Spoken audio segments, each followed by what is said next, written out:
Je le trouve sacrément mignon ce petit Totoro. Il a même l'air un petit peu triste avec son œil là. Et encore je vous dis ça, j'ai même pas vu le dessin animé, j'aurais trop peur de m'attacher. En fait ce qui s'est passé c'est que l'autre jour j'étais chez quelqu'un et je vois ça. Je me dis que la peluche est trop mignonne, j'ai décidé de la peindre et si ça peut vous aider à travers cette vidéo, on est tous gagnants. Je vais pas uniquement vous montrer comment faire votre Totoro, je vais également vous expliquer les étapes de réflexion par lesquelles je suis passé, ça vous permettra de comprendre pourquoi on fait notre Totoro comme ça. Et ça passe par deux temps, une phase d'appropriation sur du papier en cellulose et une phase de consolidation sur du papier en coton. Au-delà du fait de vous retrouver avec un Totoro tout mignon, tout beau, il y a 3 leçons qu'on peut tirer de cet exercice qu'on verra juste après le tuto. On est sur du papier en cellulose, on est sur un plan qui est complètement plat. Le petit pinceau à la vie, le pinceau à la vie moyen, ici le pinceau à poils synthétique. En termes de couleur, un rouge chaud, ça va être pour réchauffer notre Totoro et ici de la teinte neutre. On va utiliser notre feuille pour faire 4 Totoro différents en fonction des enseignements qu'on aura de chaque Totoro. Ici on ne va pas se préoccuper des proportions, on va surtout s'intéresser au dosage entre l'eau et les pigments. Au niveau du Totoro, on va démarrer par le ventre. On va prendre un peu de teinte neutre, très léger. On va réchauffer avec un tout petit peu de rouge,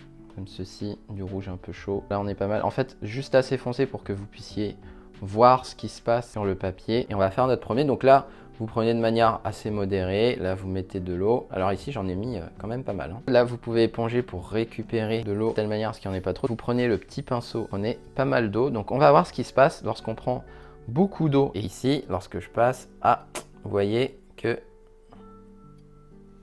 les pigments commencent à migrer dans tous les sens. Là, je fais mon contour, donc je fais mon bras, je contourne, je fais mon oreille, je fais mon oreille, je contourne ma tête et je fais mon autre bras. Et je contourne mon œil en négatif. Je fais un autre œil un peu plus ovale pour donner un peu de rondeur à notre cher Totoro. Et là, je comble. Là, je peux rajouter au niveau de l'œil. Ça va lui donner un petit côté peluche, un petit côté mignon. Mais là, comme vous pouvez le voir, on a du mal à maîtriser le ventre de Totoro parce qu'il mange beaucoup déjà. Et en plus, les pigments se sont déplacés dans tous les sens. Ce qu'on peut se dire, c'est ok, alors on va essayer de faire quelque chose d'un peu mieux maîtrisé. On va mettre moins d'eau au niveau du contour. Également, on va essayer de mettre moins d'eau au niveau du ventre. Là, je prends mon pinceau à la vie, j'enlève un peu d'eau et j'essaie de mettre moins d'eau au niveau du ventre. Alors il faut quand même retenir qu'on est sur du papier en cellulose, donc les pigments ont un comportement beaucoup plus erratique, en tout cas par rapport à la manière dont je peins ici, que sur du papier en coton. Donc c'est plus difficile, c'est un exercice ici qui est plus difficile. Donc là je prends beaucoup de pigments, pas beaucoup d'eau, et puis je contourne, et puis on va voir ce que ça fait. Et là vous voyez tout de suite, on est sur un registre où on a une meilleure maîtrise. Les pigments vont moins bouger. Par contre, vous voyez qu'on assèche quand même beaucoup plus facilement notre pinceau. Donc là, je rajoute un petit peu d'humidité. Je contourne. Et là, c'est pareil. On contourne. Et voilà. Je rajoute encore avec du pigment pur les yeux. Voilà. Donc ici, vous voyez qu'on a un ventre qui est quand même un peu mieux maîtrisé que la première fois. Tout ça parce qu'on a mis moins d'eau au niveau du ventre et on a mis moins d'eau au niveau du pinceau. Alors on peut faire un troisième test. Je vais prendre beaucoup d'eau. Je vais faire un ventre rempli d'eau. rempli d'eau.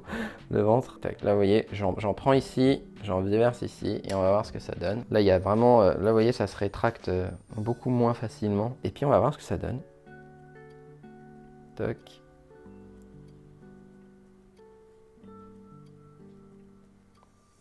Je fais mon contour.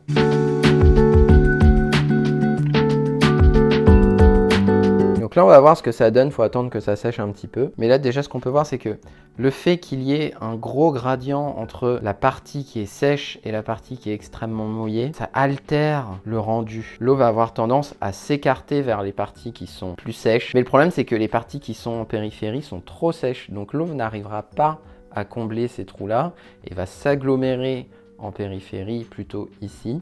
Ce qui fait que ça va générer des formes d'auréoles. La bonne manière de faire ici, pour avoir un ventre bien rond, bien rebondi, c'est de mettre de l'eau, mais pas trop, d'une part. Il ne faut pas que ce soit une grosse flaque, mais en même temps, il ne faut pas que ce soit complètement sec. Prenez votre pinceau à la vie. Il ne faut pas mettre énormément d'eau parce que sinon, si vous allez mettre trop d'eau, ici, l'eau va rentrer à l'intérieur. Il faut essayer de maîtriser.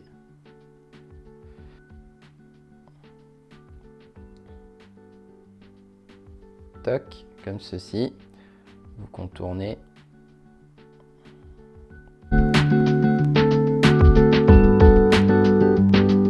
Et ici, ça peut même s'apparenter à des pieds. Vous voyez, on peut rajouter des petits pieds comme ça. Et donc là, on a un Totoro qui est un peu mieux maîtrisé que les autres. Celui-là, c'est celui qui a aussi une bonne maîtrise au niveau du contrôle. Par contre, les parties ici adjacentes sont trop sèches, c'est pour ça que ça a créé cet effet un peu auréole. Mais ce qu'il faut retenir de cet exercice, c'est que mettre trop d'eau, ça n'est pas bon. Et en mettre pas assez, ça n'est pas bon non plus. Donc il faut en mettre de manière modérée ici pour pouvoir obtenir un effet qui soit le plus convaincant possible. Et une fois que vous êtes à l'aise sur le papier en cellulose ici, vous pouvez basculer sur du papier en coton. La diffusion des pigments sera beaucoup plus homogène et beaucoup plus simple à contrôler. Là, on a du Canson Héritage Grain Torchon. Donc là, on a le ventre de notre cher Totoro. Donc un rond plutôt aplati, comme ceci. Et ensuite, je prends mon pinceau. Alors, je vais peut-être le faire un peu moins foncé. J'essaie de passer autour, comme ceci. Comme ceci. Comme ceci. Ici, je fais mon premier bras. Là, je peux me permettre de prendre un petit peu plus d'eau parce que je suis loin du ventre. Avec les oreilles, là.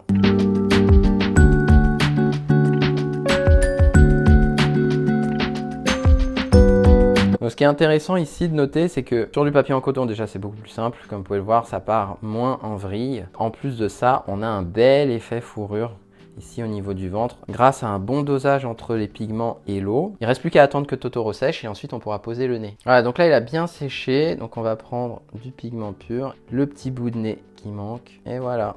Si ce Totoro vous a plu, n'hésitez pas à lui laisser un petit pouce bleu, ça lui fera très plaisir. Le premier avantage de ce tuto, c'est que vous apprenez à peindre sans dessiner. Et ça, c'est super bien pour décrisper le geste. Ensuite, vous réduisez le mélange des couleurs au strict nécessaire, ce qui vous permet de vous concentrer sur le troisième avantage, qui est l'apprentissage du dosage entre l'eau et les pigments. D'ailleurs, sur ce dernier point, vous avez un exercice qui vous permet de travailler spécialement le dosage aux pigments.